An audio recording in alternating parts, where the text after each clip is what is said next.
The technical regulations for 2022 represent the most significant changes to the rulebook from one season to the next since 2009. With these new regulations set to take effect in the 2022 Formula 1 season, teams are scrambling to find the proper balance with the new vehicles. A focus on ground effect, 18-inch tyres, and a reworked front wing and nose means that the cars should be able to race closer to each other, with the possibility of more passing on track as well. While Red Bull and Mercedes wish to maintain their dominance, teams like McLaren and Ferrari appear to be on the verge of battling for the lead next season, with both teams displaying hints of their colossal scale and prior glory in 2021. So, having said that, let's look at the top 3 most significant rule changes for the 2022 season that could change everything.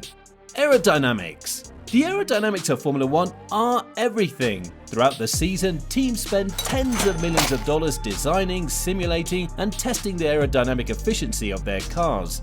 Most F1 teams have their own wind tunnels, which are one of the most effective tools for getting the most out of the car. However, one of the guiding principles behind the 2022 regulations is to drastically reduce the outwash created by the cars, making the wake behind less disturbed and preventing the following car from losing as much downforce as is currently the case. This entails reducing the complexity of aerodynamic components and focusing more on ground effect, which was largely banned since the 1980s. But this season is different. The ground effect is returning. To achieve the goal of allowing for closer racing, F1 has had to shift away from a reliance on downforce generated by the front and rear wings, and instead the cars will generate much more performance by channeling air through Venturi tunnels beneath the car, which have become legal for the first time since 1983. Now, one of the expected consequences of the rule change was a dramatic increase in lap times, with initial speculation suggesting that the cars could be up to 5 seconds slower per lap. However, with teams quickly grasping the nuances of the rules, some have suggested that the cars will be as little as 0.5 seconds slower than the current F1 lap times. However, FIA Technical Director Nicholas Tombazis does not expect the new car to perform at the same level as the 2021 F1 cars. It's hard to imagine that we can beat this season in the first year of the new formula. However, it's important that we achieve the 2 goals we have set ourselves. The field should move closer together and it should be easier to follow another car. Instead, Tombazis suggested that while previous generations of cars' airflows were fine-tuned to ensure consistent airflow over the bodywork through a corner, such an outcome is no longer possible.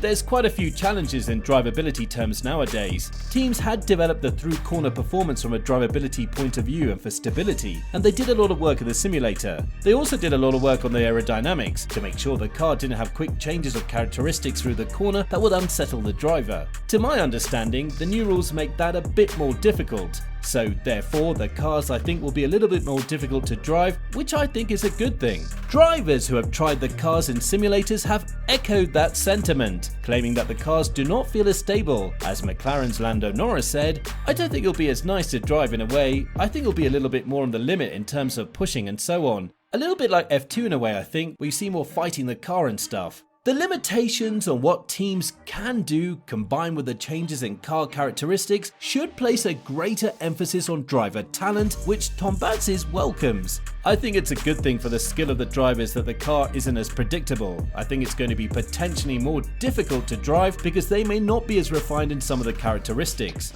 Budget cap and CFD restrictions. The complete overhaul of the car's aerodynamic principles is not the only challenge that teams will face. With a budget limit of $140 million and limited CFD and wind tunnel testing, the number of resources available to teams to redesign and test their cars is severely limited.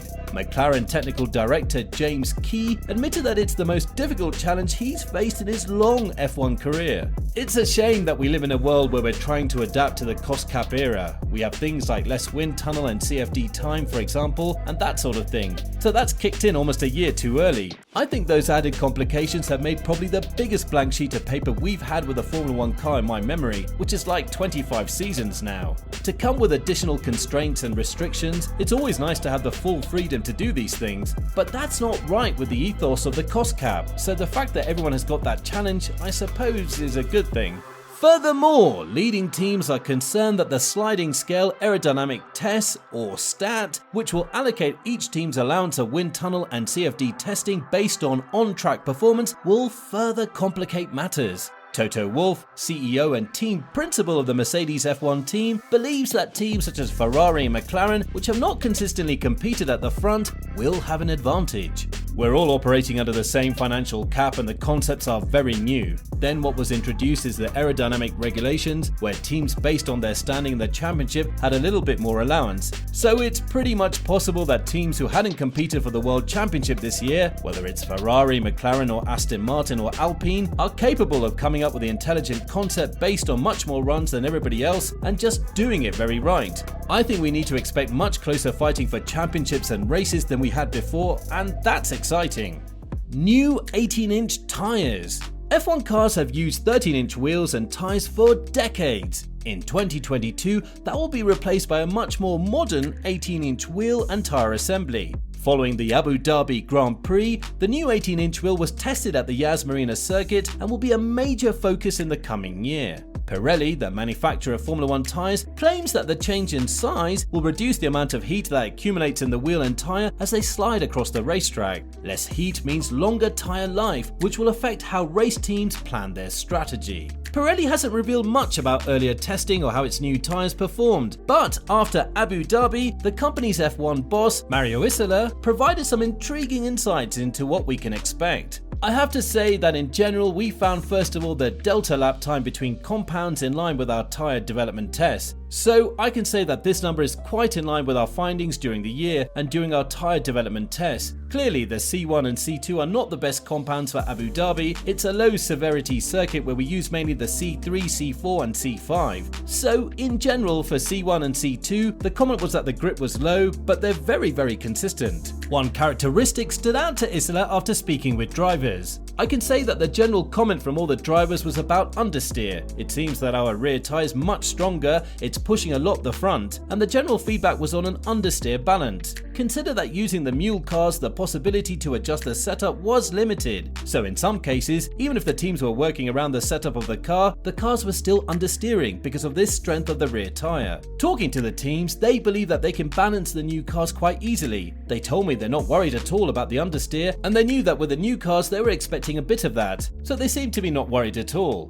Now Isola expects reduced tyre degradation during races this year due to a combination of dramatic aerodynamic changes to cars and new 18-inch low profile wheels for the upcoming season. We're expecting a performance that is in line with the current tyres, but the car is different, the downforce is different. I'm expecting most of the races will be one stop, simply because if you have less degradation and tyres with the characteristics I've mentioned, there is no reason to have more than one stop. If we have really close racing and we have action on track, who cares about the pit stops? The 2022 rule changes will usher in a new era in Formula 1. Their goal is to improve racing quality and make passing easier. It's far too early to tell whether these changes will have the desired effect, but they will undoubtedly reveal which teams have the best engineering solutions to the new challenge. Formula 1 has always been about innovation, engineering, and pushing the boundaries, and 2022 could be another epic year of racing.